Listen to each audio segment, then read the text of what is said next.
Sarah with you today, and I have a card making process video for you.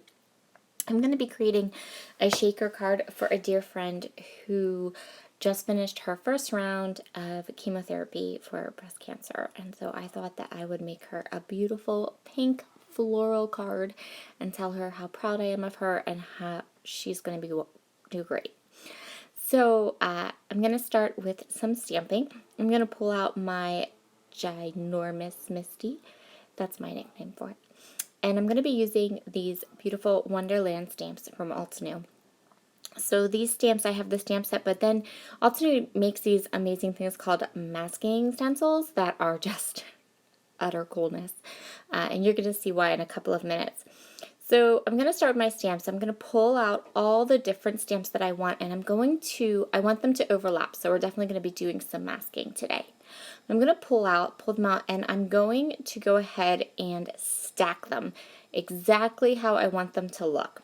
What this does is this gives me a great kind of map for how I need to mask them to be able to get the look I want on my stamps, on my finished card.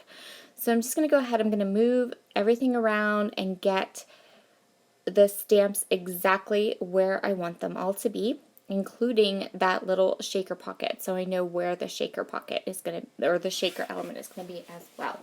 So my goal is to have the shaker kind of be towards the bottom of the card, and then have all of those beautiful floral images just kind of bursting from around the shaker card. So I'm going to go ahead and get all of these stamps kind of layered up the way I want them, and then I'm going to come back and go ahead and start stamping the different images. And you'll see here how I use the mask areas then to make sure that I have everything where I want it. Okay, so when you're masking, the stamp that's on the top is the stamp you want to stamp first. So I'm going to pull that stamp and put it on the door of my Misty. I'm going to kind of leave these in a loose form as to how I want them to be on the card. And I'm going to stamp my first image. Then I'm going to go ahead and I'm going to take this mask. I just want to take a teeny tiny bit of adhesive, not a lot, just a little tiny bit. And then I'm also going to rub my finger over it to make it so that it's not going to pull up the paper. I'm stamping today on hot press fluid watercolor paper, so this will work wonderfully because we're going to stamp this with Altenew permanent black ink, and then we're going to watercolor these beautiful flowers. So just one at a time here. I'm going to stamp, and of course sometimes it's going to do this, pull off the mask, but for me that just shows me that I actually did not make that mask I didn't put too much adhesive on the mask. And it will pull up easily and do exactly what I want it to do. So now I'm going to continue on with my next flower. I'm going to stamp it twice, get a really nice, clean, crisp image, and then I'm going to go ahead and I'm going to mask that flower as well. In the end, I end up masking all three of those initial images, all three of the flowers, stamping them and masking them, and then going in with those smaller buds around the side. The next thing I'm going to do is set my card aside with all of the masking because I want that ink to really get into the paper and dry completely. This permanent ink will run or will bleed if you don't leave it to dry completely, especially if you're using a lot of alcohol markers. We're going to use water, so it doesn't matter too much, but if you're planning on coloring with alcohol markers, you really want to let it cure really well. So I am taking 2 dies. These dies are from Close to My Heart. They have an amazing set of shaker dies that allow you to easily and quickly die cut and create shakers. They have both a die set, and then they also have the acetate and the foam sets that you can buy together. And I just got a new catalog from them, and I know that they're still in there. And they're the best for these shakers. They come together quick and easily and do a really good job. So as my ink dries, I'm just going to die cut those pieces for the shaker, and then I'm going to fill my shaker with the beautiful pink poison sequins, which was one of last month's releases. So as you can see here, the foam comes pre-cut and scored and ready for you to create your shaker. I'm just going to pull the backing off of the foam, and then I'm going to go ahead and lay down the acetate piece. The acetate does come with a film, like most acetate elements do, and so you just want to make sure you pull that off. Going to line that shaker pocket up over the foam, and then I use some Nuvo Deluxe adhesive to glue on the top of the shaker. Now I'm going to go in and I'm going to watercolor my card. I am using Vicki Bouton's watercolor pens. These are my current absolute favorite watercoloring medium right now. So I'm starting with just some clean water. I'm putting the water all over the area that I want to color, and then I'm just going to drop in the pigment. So I have taken the brush and I have put some of the pigment onto the brush. I've spritzed it with water. I've also spritzed a little area up at the top that's just water.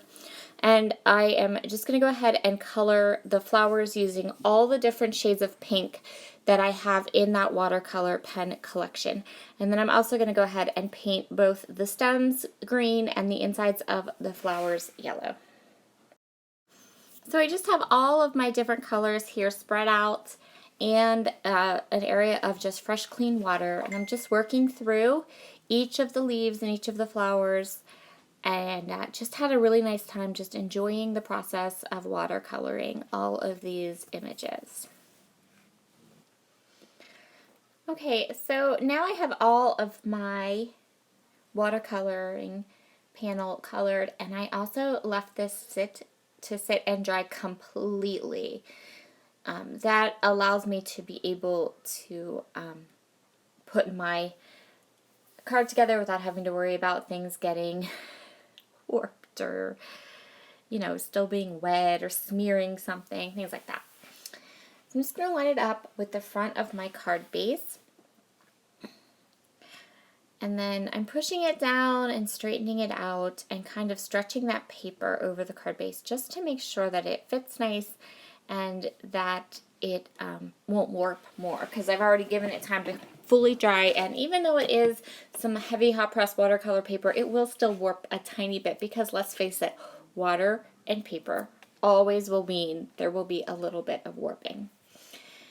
Next, I'm going to go ahead and attach my shaker pocket, and I almost attached my shaker pocket with Nuvo drops.